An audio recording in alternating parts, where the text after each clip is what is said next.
Começa agora mais um programa em destaque que nessa semana traz novidades e entrevistas maravilhosas para vocês. A Priscila Pugliese, atriz de The Stripper, que vocês movimentaram as nossas redes sociais, hoje está aqui com a gente. Também temos dicas para você que não sabe que profissão seguir com coach de carreira. Além disso, várias sugestões de como fazer com que seus cabelos fiquem melhores. Sim, como tratar o couro cabeludo e as madeixas. E os nossos quadros de humor, inclusão social e muito mais. Então, para começar, roda aí com o meu parceiro. Fala galera, tudo bem? Eu sou o Aref Marichucri. Você já pensou em entrar no mundo da moda? Já pensou em criar a sua própria marca de roupa? Conhecer um pouco desse mundo? Bom, gente, eu fiz uma entrevista com a Julia Eisenlor. Ela é responsável pela marca AMC. Fiz uma entrevista com ela por áudio. Se vocês quiserem entrar na rede social, é amc.webstore. Solta o áudio aí! É incrível estar em um ambiente onde tantas pessoas se reúnem para desenvolver ideias simultaneamente a fim de atingir um objetivo comum.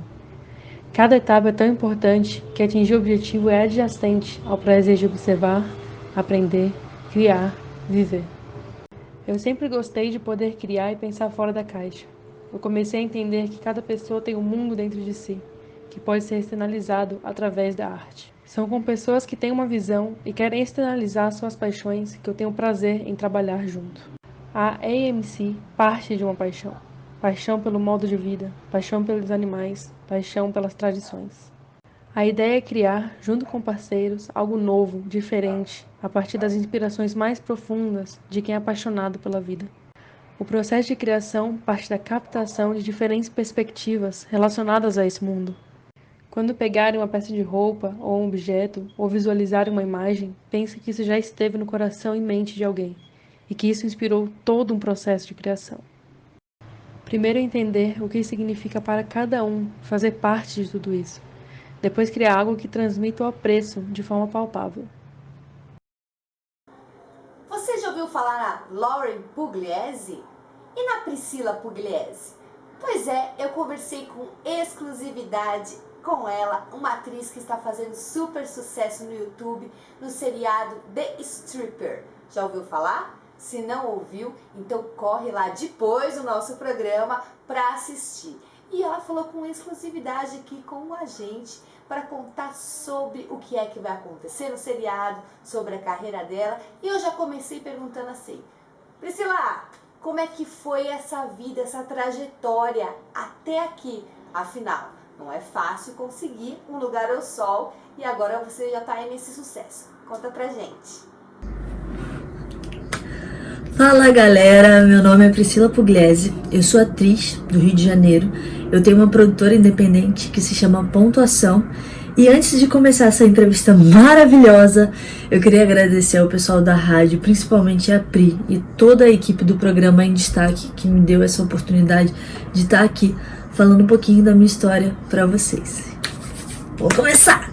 Então, na real eu nunca quis ser atriz, meu sonho era fazer arquitetura. Eu cheguei a começar, não comecei a faculdade, mas comecei a fazer provas para ver se eu passava ou não para a faculdade.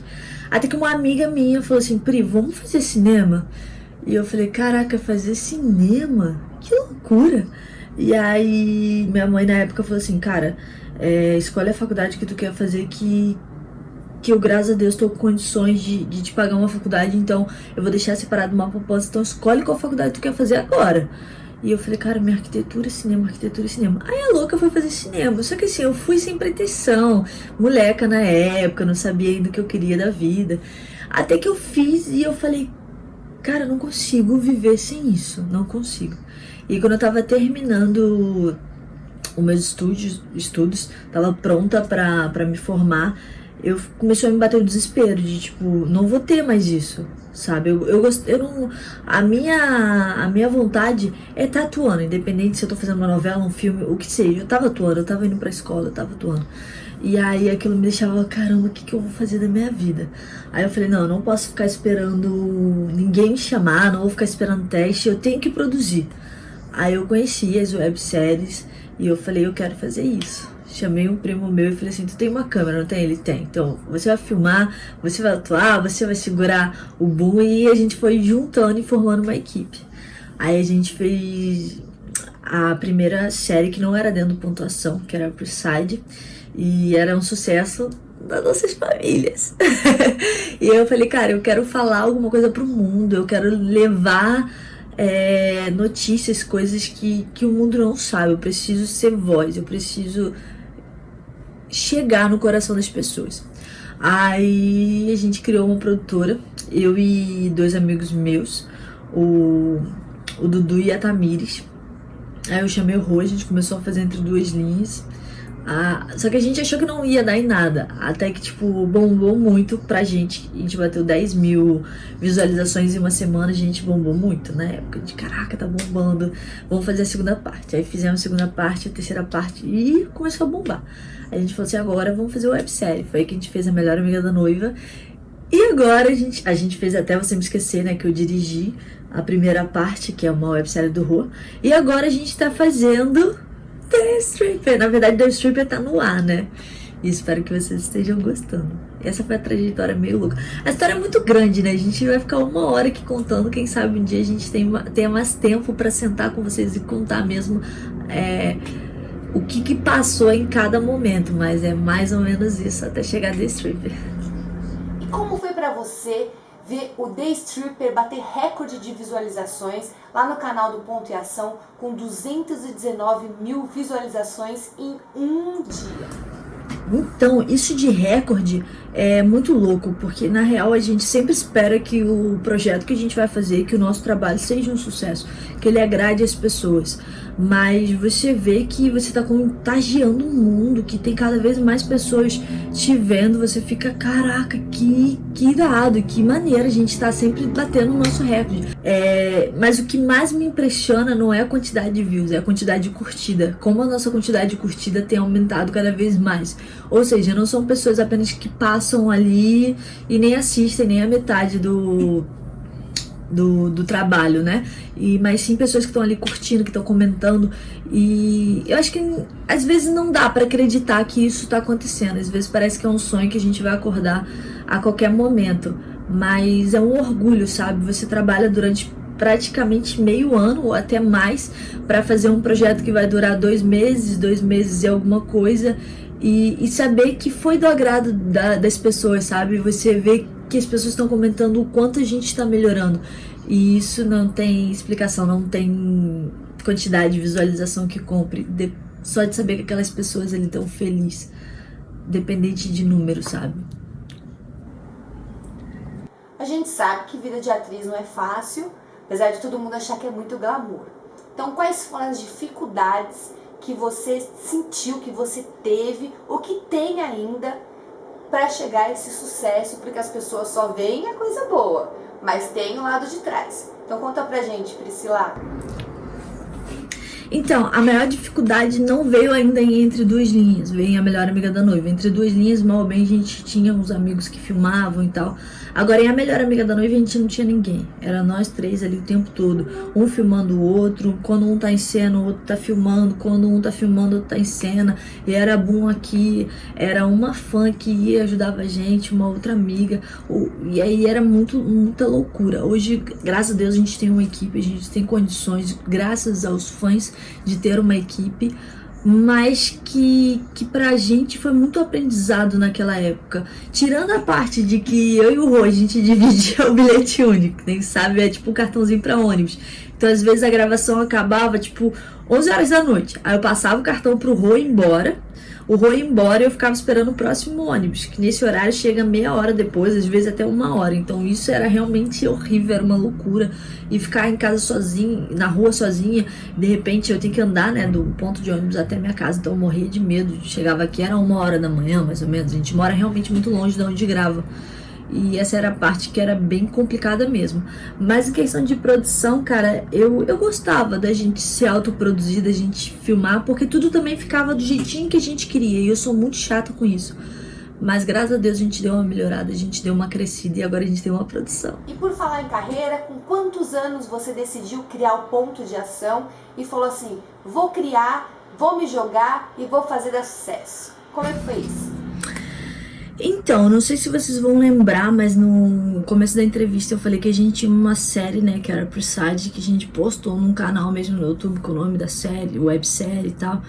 E aí, dentro dessa websérie, eu juntei com 2 amigos meus, na verdade com uma amiga minha, e eu falei assim, cara, eu não quero parar, eu quero fazer mais séries. Vamos fazer, o que tu acha, o que tu não acha? E aí ela falou, Pri, também não quero parar, eu quero fazer mais séries. O que a gente faz? A gente nem sabia qual nome dava, a gente achou que era só um canal e a gente só queria atuar. A gente era atrizes que não tinha noção do que tava fazendo. Aí a gente chamou o Rô, e aí o Rô deu o nome de Pontuação. E a gente criou assim, nessa vontade, sabe? Primeiro a gente fez um texto, uma websérie com um canal, com o nome dessa websérie, e aí depois a gente falou assim, não dá pra fazer só essa websérie, eu quero fazer várias, sabe? Não quero parar, eu quero fazer curta, eu quero fazer longa, eu quero fazer tudo dentro do YouTube. E aí a gente conversando entre a gente resolveu que a gente ia criar um canal. Eu não sabia que era uma produtora, o que era, o que significava isso.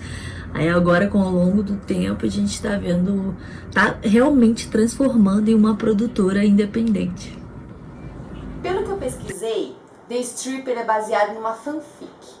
Conta pra gente o que é isso, pra quem não sabe, como é que foi isso pra você, pro restante do elenco, e quanto que vocês, os personagens, os atores envolvidos, o elenco no geral, se envolvem na trama. Afinal de contas, pelo que eu dei uma olhadinha aí, fanfic é uma história que os fãs criam para os seus artistas favoritos. Então explica pra gente como é isso. Cara, essa pergunta é maravilhosa porque ela esconde um segredo que eu não posso contar pra vocês agora, mas em breve a gente quer fazer o documentário do Pontuação, então eu tenho certeza que vocês vão achar essa história uma loucura. Mas o que eu posso contar pra vocês é que sim, é baseado em uma fanfic Camera. 3 projetos que a gente fez dentro do Pontuação são baseados em uma fanfic Camera. Que o que é fanfic, né? São histórias de fãs. Camera é Camila e Lauren, da banda Fifth Harmony. E então é uma história dessas meninas que os fãs criaram e a gente adaptou. Em questão de como que é a adaptação, o que acontece? Sempre que a gente vai fazer uma fanfic, a gente conversa com os atores, mostrando que esses personagens... a gente conversa com os atores mostrando que esses personagens existem e que seria legal eles conhecerem esses personagens para trazer alguma coisa, de repente uma mão que vai no cabelo, uma forma de falar, mas a gente deixa os atores super abertos a fazerem o que eles acham que dá ou não para fazer. Em questão de roteiro, a maioria das histórias eu que faço a adaptação, os meus parceiros de produtora me ajudam. E a gente tenta o máximo possível ser fiel à fanfic. É lógico que como a gente está falando de audiovisual, às vezes a gente precisa sair desse lugar literário para ir para um lugar mais ação, um lugar onde não dá para eu acabar um episódio fofo, sabe? Eu tenho que terminar o episódio com um gancho pro próximo. Esse é o jeito que o Pontuação trabalha. Então a maioria dos finais, ou eles são adaptados ou eles são criados. Finais de episódio mesmo, não de temporada, de episódio. Acabou aqui esse episódio, eu vou ter que dar um gancho nele para uma próxima. Mas é assim que funciona, não tem muito mistério, cara. Eu pego a história, vejo o que é mais interessante, trago pro audiovisual. Às vezes dá muito certo, às vezes não dá certo. Até porque nós não somos roteiristas, nós somos apenas atores aprendendo a fazer tudo porque a gente não quer parar de produzir, a gente quer continuar fazendo isso. A websérie, apesar de quem não souber depois vai dar uma olhadinha assim, traz vários assuntos polêmicos. Então, como é que você é abordada na rua, nas próprias redes sociais, na sua vida pessoal, profissional? Como que é essa receptividade de todo esse assunto polêmico na sua vida? É uma pergunta que é muito doida pra responder, porque eu sou uma pessoa muito tímida. E geralmente meus personagens são, vamos dizer assim, a força, sabe? O personagem sedutor, o personagem que chega, o personagem... sei lá como é que eu posso explicar, mas o personagem que tem atitude. E eu sou uma pessoa super tímida, eu sou um nenenzinho. E as pessoas acham que eu sou, vamos falar da Lore, né? As pessoas acham que eu sou a Lore, que eu tenho esse olhar matador, que não sei o quê. E então as meninas, né, que é o nosso maior público, elas dão em cima de mim, assim, numa cara de pau que eu fico, gente, pelo amor de Deus, eu sou um neném. Mas tem essa coisa, né? Eu acho que é normal, isso quer dizer que você tá fazendo um trabalho legal. O vilão, ele é odiado pelo povo, o mocinho, a galera quer cuidar.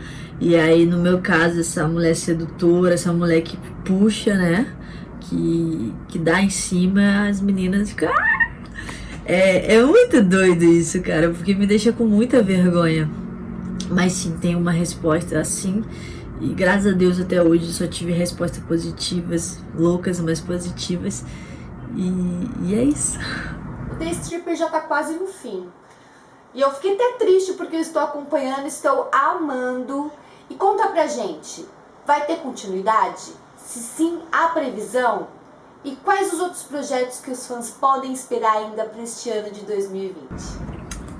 Infelizmente, The Stripper tá chegando ao fim. Foi o projeto que mais alavancou a gente, o projeto que mais fez a gente amadurecer. E eu sou muito grata por cada processo, por cada momento. E agora a gente tá vivendo nesse momento de colher os frutos, de ver a reação do pessoal. Infelizmente, eu venho falar pra vocês que não tem uma continuação no momento, porque a gente tá num período onde, pra você continuar uma série, você precisa de tudo que você teve numa primeira temporada. E a gente não tem as locações principais de The Stripper. Então a gente não consegue... Pri, mas dá pra fazer uma nova história. Vai ficar uma coisa sem pé, sem cabeça, porque são as locações principais mesmo. Não tem como tudo mudar. É diferente de um personagem que trocou de casa. Só que quando você envolve a maioria das locações, as coisas começam a se perder. Mas não fiquem chateados, porque a gente já tá pensando em um novo projeto que tá incrível, a ideia é maravilhosa, o roteiro é totalmente diferente de tudo que a gente fez, porém não posso contar nada ainda. O que eu posso dizer é pra vocês ficarem ligados no Pontuação, no YouTube, no Instagram e no Twitter, que em breve a gente vai trazer novidade pra vocês. Eu tenho certeza que vocês vão amar essa novidade e que futuramente vocês vão falar assim, vai ter uma nova temporada dessa série. E se Deus quiser a gente vai falar, tem sim, porque a gente fez um contrato de 3 anos e é isso. Então eu quero te agradecer por essa super entrevista. E antes da gente finalizar, queria pedir para você deixar um recado para os seus fãs e para aquelas pessoas que sonham em atuar, em viver da arte, mas não sabem por onde começar. Então deixa um recadinho aí para eles.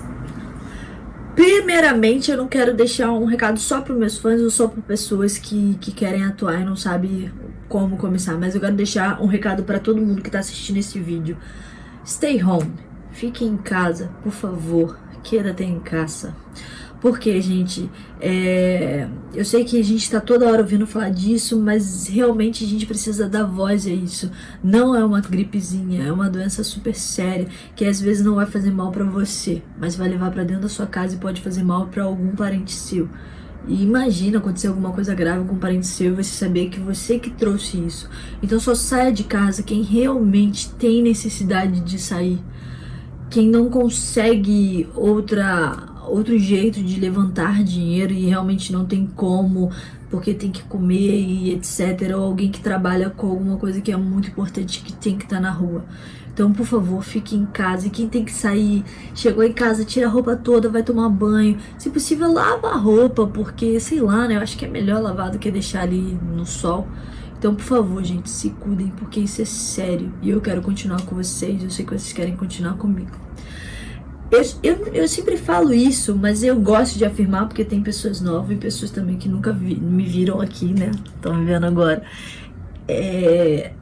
Uma vez na minha vida, no começo, quando eu não sabia se eu queria atuar ou não, e aí eu tive certeza que eu queria isso, eu perguntei essa mesma pergunta para uma ídola minha que se chama Isa Gonzalez. É uma atriz e cantora, eu já falo americana, porque ela agora faz Netflix, ela tá total assim, fazendo filme em Hollywood, mas ela é mexicana. E ela me falou uma coisa: se ela conseguiu, por que eu não ia conseguir? Então hoje eu falo pra vocês, se eu conseguir, por que vocês não vão conseguir? Mas que você precisa estudar muito. O ator, ele tá o tempo todo estudando, porque as coisas mudam e você precisa se adaptar. Você tem a sua essência, mas você tem que se adaptar ao que tá mudando, o que a galera gosta, o que a galera não gosta, o que eu posso fazer pra esse personagem, mas esse aqui é totalmente diferente. Não acho legal fazer só um tipo de personagem. Eu acho que você tem que experimentar tudo. Então você tem que estudar sempre pro seu personagem. É óbvio que você não vai estudar todos os personagens de uma vez. Você pegou esse personagem, estuda esse personagem, vai a fundo. Pega um personagem agora totalmente diferente, estude outro personagem. E façam tudo. Comecem a fazer vídeo pra internet. Daqui a pouco você vai estar fazendo outras coisas. E pra finalizar, uma frase que ela falou pra mim, que eu acho que é o lema da minha vida. Se você pode sonhar, você pode realizar. É uma frase do Walt Disney. Queria agradecer a oportunidade de estar aqui, agradecer ao pessoal da rádio novamente, a Pri e toda a sua equipe. Obrigada mesmo por estar dando oportunidade pra gente, porque é muito importante esse espaço, a gente poder falar sobre a nossa arte, ainda mais no momento que a gente vive, onde a arte é jogada de lado, né? Mas muito, muito, muito obrigada. Quero mandar um beijo pra todo mundo. E até a próxima. Revista Stato, muito mais que uma revista. www.revistastato.com.br. De acordo com o INEP, Instituto Nacional de Estudos e Pesquisas, metade ou mais da metade dos alunos que entram na faculdade não concluem o curso. Então eu conversei com a Anne Marinho, coach de carreiras, para perguntar para ela o que é primordial levar em conta na hora de você decidir a carreira que você quer levar para a sua vida inteira como profissão. Olá, eu sou Anne Marinho, eu sou consultora executiva, empresária e especialista em perfis comportamentais. E depois de mais de 10 anos no mundo executivo, entre erros e acertos da minha carreira, eu decidi pegar os meus aprendizados e construir um método. Um método que vai ajudar jovens a se conhecerem melhor e se sentirem mais seguros na escolha de sua carreira. Eu conduzo esse método em grupos ou através de sessões individuais, podendo ser presenciais ou online. Através dele, os jovens eles passam por 3 pontos essenciais para a escolha de sua carreira. Primeiro ponto, autoconhecimento. Segundo ponto, visão de futuro. Como é seu dia a dia no seu trabalho, lá na frente? Seu equilíbrio vida-trabalho, sua remuneração, as pessoas com quem você interage. E por fim, um planejamento com desenho de cada ação para que esse jovem descubra qual é o curso, qual que é a profissão que vai levá-lo de quem ele é hoje até essa visão de futuro.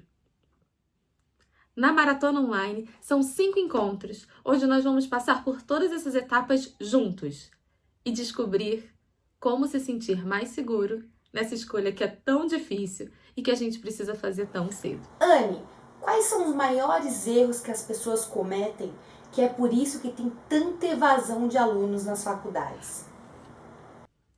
Quando eu tinha 17 anos, eu passei para a faculdade de farmácia, em uma universidade federal.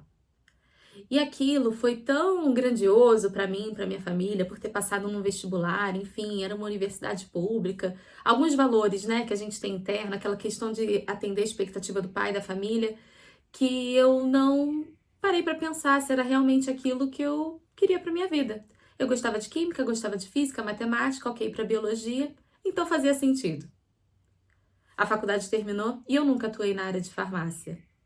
Certamente, se eu tivesse feito um curso de psicologia ou de administração, eu teria tido muito mais fit com a pessoa que eu verdadeiramente sou do que o curso que eu fiz. Eu acho que é isso que acontece com os jovens. Eles entram muito cedo na faculdade, se conhecem pouco e não têm uma visão de futuro, como que vai ser minha vida daqui a 5, 10, 15 anos. E com isso, a busca por atender as expectativas da sociedade, as expectativas da família, que é de entrar logo na faculdade, eventualmente entrar numa faculdade que tem status, ou por ser uma ótima faculdade, ou uma faculdade federal, enfim. são coisas que atendem às necessidades momentâneas, mas não nos preenchem no longo prazo.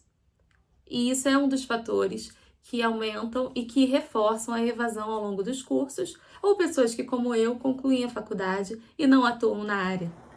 E para quem já tem uma carreira, mas do nada, ou assim por algum motivo, deseja mudar a trajetória profissional, o que ela precisa levar em conta para saber se realmente é aquilo que ela quer ou se ela não está espelhando algum outro problema da vida dela nessa questão de profissão e pode ser um erro? Que dicas que você dá para que a pessoa realmente mensure isso e não cometa um erro? E para quem já tem uma carreira e está pensando em mudar, minha sugestão é focar no entendimento interno. Olhar para dentro e entender qual é o seu propósito, o que te move. E a partir daí você vai ter mais facilidade de entender quais profissões se encaixam ou não no que a gente chama de missão de vida. Tem 2 livros que eu gosto muito e que falam sobre isso. Um deles é O Propósito, do Siri Prembaba, e o outro é Descubra o Seu Porquê, do Simon Sinek. Os 2 vão te fazer provocações para que você encontre essa resposta. E uma vez que você tiver clareza, eu lhe garanto que os próximos passos ficarão muito mais claros. Além disso, uma outra forma de olhar para dentro e se conhecer um pouco melhor é através de assessments, que vão te ajudar a entender um pouquinho mais sobre a sua personalidade. Tem 2 que eu gosto muito. Um deles é o MBTI, Myers-Briggs Type Indicator, e o outro é o Strengths Finder, do Instituto Gallup, que fala sobre seus pontos fortes. Quem quiser mais, entre em contato comigo que eu posso explicar um pouquinho mais sobre o assunto. Você está com um projeto que é o Life Direction Coach, passos conscientes na direção do sucesso e da felicidade.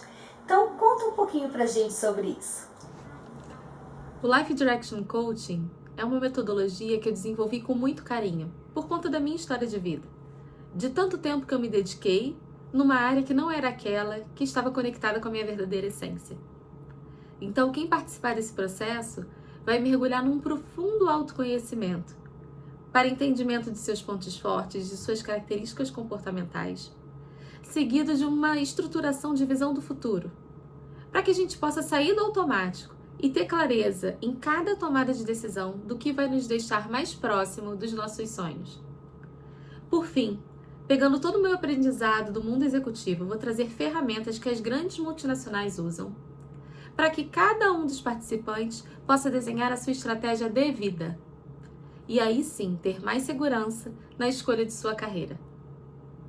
Eu espero com isso fazer com que os jovens consigam ficar menos ansiosos, menos inseguros e que de fato tenham felicidade ao longo dessa jornada e consigam aproveitar esse momento que é tão importante como a decisão da carreira, o vestibular e a faculdade.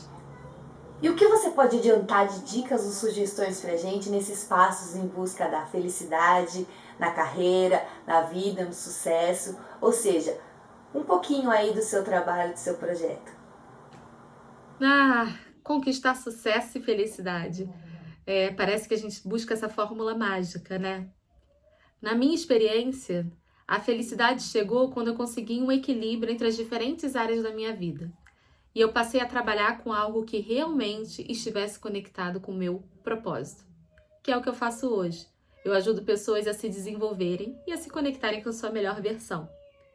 Então, eu desejo a vocês que vocês consigam descobrir esse propósito e que vocês consigam equilibrar a sua vida profissional com outras áreas da vida, como família, hobbies, amigos, espiritualidade, contribuição social, entre muitas outras áreas que algumas vezes a gente deixa esquecida lá no cantinho por causa da correria do trabalho.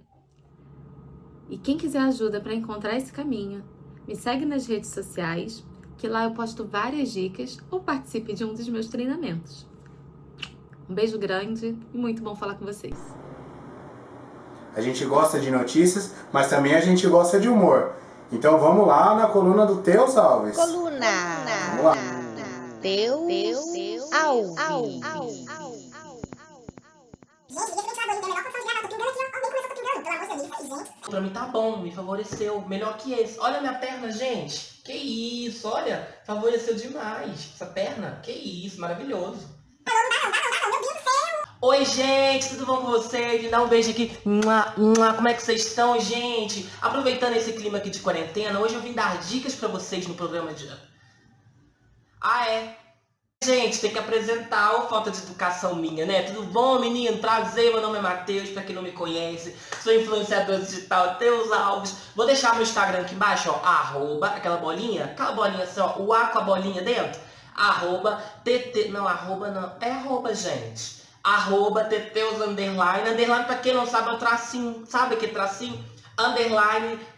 já esqueci aqui no Instagram, gente. É @Teteus underline Alves. Vou deixar aqui embaixo. O pessoal da produção do programa vai colocar aí, tá bom?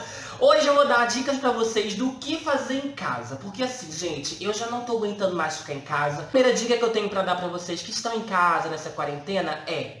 Na verdade, eu não sei aqui não, tá? Vou improvisar aqui o que é pra fazer. Por exemplo, você pode fazer um polichinelo, tá? Você pode chegar na sua casa, na verdade, chegar não, você já vai estar na sua casa, né? E aí você faz um polichinelo aqui, tá? Que vai ser muito bom pros seus ossos, né? É bom pros ossos? Vai ser bom para a circulação do sangue. O que mais que você pode fazer na sua casa? Você pode fazer flexão abdominal. Mas aí não tem como eu fazer agora flexão e abdominal, tá? Só falei para as pessoas de casa fazer que eu não tenho estrutura para fazer agora, tá? Mas as pessoas podem fazer em casa, tá? Então vocês fazem flexão abdominal, umas 10, umas 20 talvez. Não, eu nem duas dá, que né, a estrutura aqui não aguenta, tá? O que mais que a gente pode fazer? A gente pode seguir o Teus Alves no Instagram, pra que eu tô gritando, não entendi. @Teteus underline Alves, já falei, tá? Mas a gente pode fazer essa quarentena, a gente pode dançar com a geração aqui, ó, e pode dançar. Isso, gente. O que mais que a gente pode fazer nessa quarentena? A gente pode... Me ajuda aí, me ajuda. Quem é que a gente pode fazer, né? Por que eu não pensei nisso antes?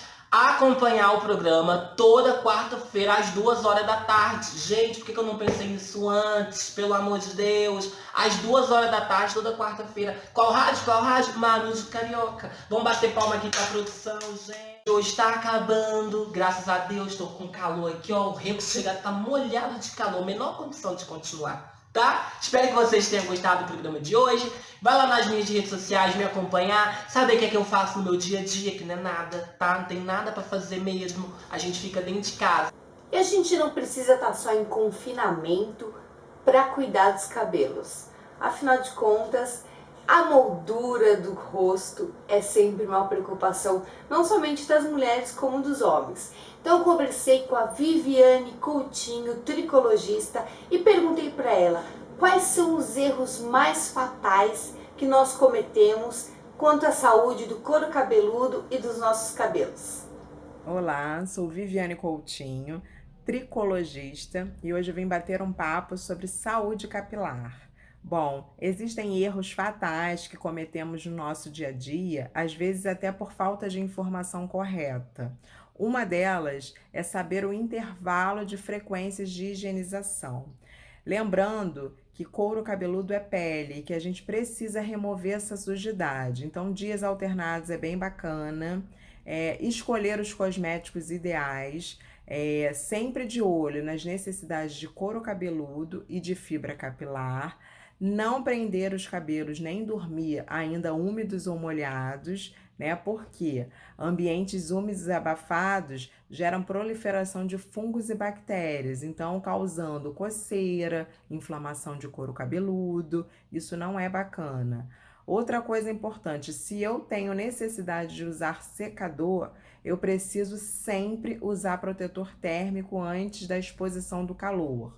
Sol, piscina, cloro, eu sempre preciso também manter eles com leave-ins, com protetor solar. Sim, porque o sol também queima a fibra capilar e queima também o couro cabeludo.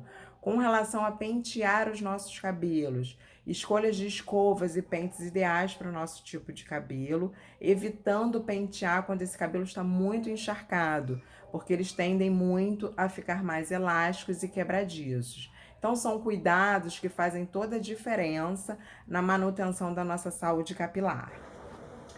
Viviane, existe uma periodicidade certa para lavar os cabelos? E se a gente lava mais ou menos desse tempo recomendado, o que acontece de prejudicial para os nossos cabelos?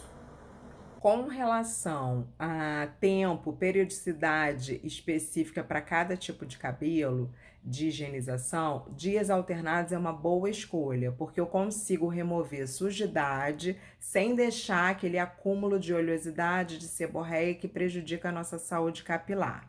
Isso só vai variar se por acaso eu tiver um cabelo muito oleoso ou se eu tiver fazendo atividades físicas intensas diariamente. E aí sim eu vou precisar lavar com maior frequência, né? Todos os dias. Fora isso, dias alternados é uma boa escolha para manter a integridade da saúde capilar do couro. Que dicas que você dá para a gente procurar os produtos corretos para os nossos fios? Tudo bem, consultar o profissional eu sei que é o mais válido, mas e se nós não tivermos como consultar um profissional? O que a gente deve levar em consideração ali no rótulo, no nosso cabelo, enfim, que dicas e sugestões você dá para a gente acertar realmente no produto ideal para o nosso tipo de fio? Quando o assunto é escolha de cosméticos, a gente precisa primeiro entender as necessidades tanto do nosso couro cabeludo quanto da nossa fibra capilar, né? Porque se a gente parar para pensar, o couro cabeludo requer o quê? Essa remoção de sujidade, né? Geralmente o couro apresenta maior oleosidade do que a fibra capilar, seborreia, então eu preciso direcionar, conhecer o que meu couro cabeludo precisa para eu saber o que tipo de cosmético eu vou entregar para ele.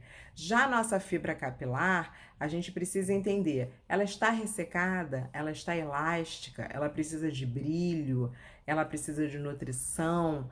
É só entendendo, né, cada necessidade que eu vou saber direcionar. Se você tiver oportunidade, sem dúvida nenhuma, um profissional será muito bem indicado para te direcionar corretamente para as escolhas de cosméticos. A gente sabe que o mercado está cheio de opções, cheio de marcas, e se a gente não conhecer, a gente vai se perder e não vai ter um resultado específico, né, favorável. E aí independe de marca. Isso significa que a gente precisa conhecer os nossos cabelos para poder fazer a escolha ideal. Agora vamos falar de básico do básico. O que é básico para quem quer manter os cabelos lindos e saudáveis? A gente precisa entender que o nosso cabelo é um marcador biológico, então ele vai direcionar se estamos saudáveis ou não, assim como nossa pele e o nosso cabelo também. Então depois que a gente começa a entender que nossos sistemas corporais são interligados, a gente vai entender que para manter pele, cabelo saudável, a gente precisa estar saudável. Então, uma boa alimentação, práticas de atividades físicas, dormir bem, isso tudo vai influenciar diretamente na saúde dos nossos cabelos. Além, né, da gente escolher cosméticos ideais, ter essa preocupação com os intervalos de higienização. Então, assim, cabelo é muito mais complexo do que se pode imaginar. A gente precisa estar, como um todo, saudável para a gente também ter um cabelo saudável. E no caso de quem faz progressiva, quais são as recomendações? Há pessoas que acham que a própria progressiva é um tratamento. Isso é verdade? Conta um pouquinho pra gente. Para quem faz escova progressiva e acha que escova progressiva é um tratamento, está super enganado, né? Ele faz esse alisamento dos cabelos, só que assim, só para a gente entender melhor, quando a gente se submete a uma escova progressiva, dias depois ele não fica mais oleoso, às vezes descamativo, né? Que as pessoas têm relação em dizer que está com caspa depois que fez a escova progressiva. Isso é uma resposta da agressão que foi dada ao couro cabeludo. Então, o pH dessa escova progressiva é tão diferente do pH do couro cabeludo que ele responde a essa agressão, ficando mais oleoso e descamativo. Só analisando isso, a gente percebe o quanto o cabelo precisa de um tratamento pós, né? E lembrando que quando eu faço a escova progressiva, eu crio um filmezinho naquela fibra capilar. Então, nem todos os tratamentos, né, de nutrição serão entregues àquela fibra capilar. Então, eu preciso de um cuidado ainda mais especial para eu equilibrar esse couro cabeludo pós a escova progressiva, e nem todos os tratamentos convencionais vão obter resultados pós uma escova progressiva. Então, eu preciso de uma ajuda profissional para saber que tipo de tratamento eu posso fazer para que esse cabelo submetido à escova progressiva receba nutrientes importantes. Então, eu preciso de um cuidado ainda mais especial. Você trabalha com produtos e nessa época da Covid-19, como é que você está fazendo para o seu negócio vingar? Então, deixa algumas dicas para quem trabalha na área da beleza e está conseguindo, assim, fazer que nem você, driblar toda essa porta fechada, os comércios fechados, e fazer o negócio vingar para continuar fazendo com que o mundo da beleza prospere. Bom, nesse período de pandemia, eu como microempreendedora, né, e profissional da beleza, estou me reinventando, né, para poder sobreviver. É um momento de muita tensão. Então, o que eu pensei? Para não deixar ninguém desamparado, sem tratamento, né, sem a preocupação com a saúde capilar, estou fazendo orientações online e fazendo um serviço de delivery, de home care, né, de cosméticos para tratar em casa. Isso é super importante, porque a gente sabe que é um período de muita tensão, que futuramente, né, como o marcador biológico que eu falei, futuramente isso vai trazer problemas, vai ter muito episódios de queda acentuada, de dermatite, porque o estresse a gente sabe que causa todo esse processo de queda de cabelo, enfim. Então, pensando nisso, eu ofereci combos, né, com objetivos de ir em cima das queixas mais comuns. A gente vai direcionar programas em casa. E aí vai ter toda a orientação de como usar, quando usar, de que forma, né? Para poder não deixar desamparado esse paciente, esse cliente, enfim. E uma lei de sobrevivência para aquelas pessoas que trabalham como eu, né, microempreendedores, que infelizmente estamos tendo que estar de portas fechadas. Então, uma boa saída. Eu acho que a gente precisa se reinventar, aproveitar de cada oportunidade, né, para fazer uma oportunidade boa, não só ficar se lamentando. E também estou planejando várias coisas novas para quando abrir o meu espaço, ter mais tratamentos, mais inovações. É isso. Um grande beijo. Para quem quiser adquirir combos, né, em casa, pode entrar pelo meu Instagram, mandar um direct, que eu faço as orientações online e envio para você todos os combos de tratamento. Um beijo grande. Você sabia que toda pessoa com deficiência tem o direito de se matricular, tanto em escola pública como em escola particular? Então acompanhe isso no próximo quadro, Juntos pela Inclusão Social. Vamos lá! Juntos pela Inclusão Social. Olá pessoal, meu nome é Flávia Albaine, eu sou defensora pública e hoje eu estou aqui para falar com vocês sobre a recusa de matrículas escolares de crianças e adolescentes com deficiência. A escola, seja ela pública ou privada, ela não pode recusar esse tipo de matrícula em razão da deficiência do aluno. A pessoa que comete isso, ela pode estar incorrendo em crime punido com 2 a 5 anos de reclusão e multa, previsto no artigo 98 da Lei Brasileira de Inclusão e no artigo 8º da Lei 7853 de 1989. E não apenas a recusa da matrícula, mas também a suspensão, o cancelamento e a procrastinação da matrícula em razão da deficiência do aluno. E mais, a escola ela não pode estabelecer um teto máximo de alunos com deficiência para se matricularem. Ou seja, a escola ela é obrigada a aceitar a matrícula de todo e qualquer aluno com deficiência que a procure. Não existe isso da escola estipular que ela só vai atender tantos alunos com deficiência e dali em diante ela não vai atender mais. Uma conduta assim também é considerada ilegal e fere leis importantes como a Lei Brasileira de Inclusão e a Convenção Internacional dos Direitos das Pessoas com Deficiência, que foi incorporado pelo Brasil com status constitucional. E mais, o Pleno do Supremo Tribunal Federal, em 2016, no tocante às escolas particulares, já decidiu que as escolas particulares, elas possuem a obrigação de aceitar a matrícula dos alunos com deficiência e não podem repassar qualquer valor extra nas mensalidades ou anuidades para os familiares, os responsáveis desses alunos pagarem. Ou seja, cabe à escola aceitar a matrícula do aluno com deficiência e eventual gasto extra que a escola tenha para poder permitir a inclusão daquele aluno no ambiente escolar, deverá ser arcado unicamente, exclusivamente pela própria escola. Ela não pode repassar isso para os pais. Isso foi decidido na Ação Declaratória de Inconstitucionalidade 5357 em 2016. Então, pessoal, se você estiver passando por uma situação assim, não hesite em procurar ajuda. Procure órgãos que possam te ajudar, como o Ministério Público, a Defensoria Pública, o Conselho Tutelar. E chegamos ao final de mais um Em Destaque, que nessa semana estava especial e na semana que vem esperamos fazer um programa melhor ainda. E é claro, esperamos a interação de vocês lá no nosso Instagram, @emdestaqueprograma, no nosso e-mail emdestaqueprograma@gmail.com e na nossa fanpage Programa em Destaque.